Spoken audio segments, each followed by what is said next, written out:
eu estive acompanhando o governador, junto com o secretário da Fazenda e a secretária de Planejamento.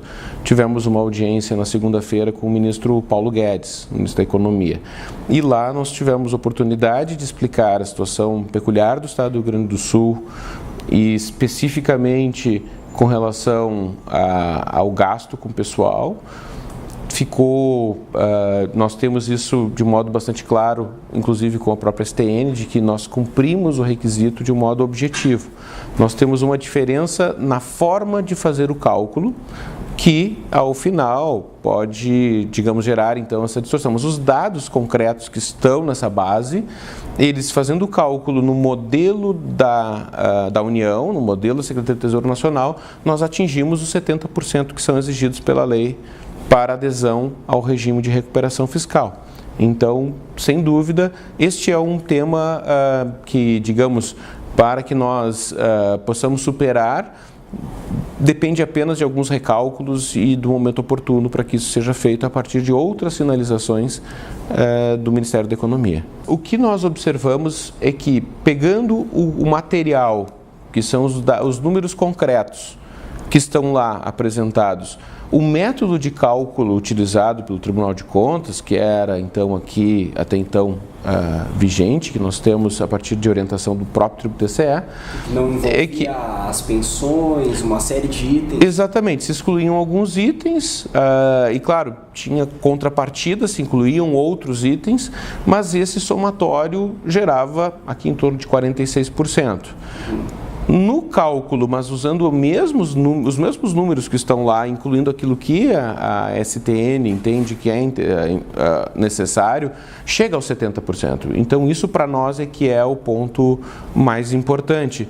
É que os dados que a União precisa, eles estão ali e eles chegam àquele resultado de 70%. Então, para nós, o que importa agora é apenas o refazimento do cálculo e a republicação desses relatórios e não, digamos, uma discussão com relação ao mérito, porque nós não atingíssemos os números de modo concreto. Então, é por isso que nós temos como sendo uma situação, digamos, relativamente mais simples de resolver, porque nós não temos um embate com a União com relação a se os mesmos números que nós temos aqui fossem utilizados com o critério da União, nós atingiríamos os 70%. Quem é que faz esse recálculo? Esse recálculo ele é feito pela Contadoria e Auditoria Geral do Estado, a CAGE, vinculada à Secretaria da Fazenda.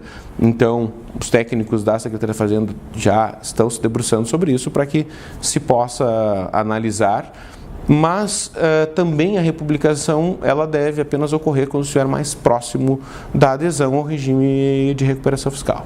Trata-se de um procedimento que já vem há muitos anos sendo adotado pelo Estado, então não cabe, digamos, fazer uma mudança sem que se tenha uma justificativa mais robusta, que é a proximidade com o regime de recuperação fiscal. Porque, do contrário, o que estaria prejudicado, mais do que a discussão com relação ao regime a própria lei de responsabilidade fiscal, o que fica prejudicado são os serviços à sociedade. Porque essas limitações e esses cortes que eventualmente devam ser feitos, eles atingem diretamente o serviço que é prestado à população, especialmente aquela população mais humilde, que depende de serviços como saúde e escola fornecidos pelo Estado.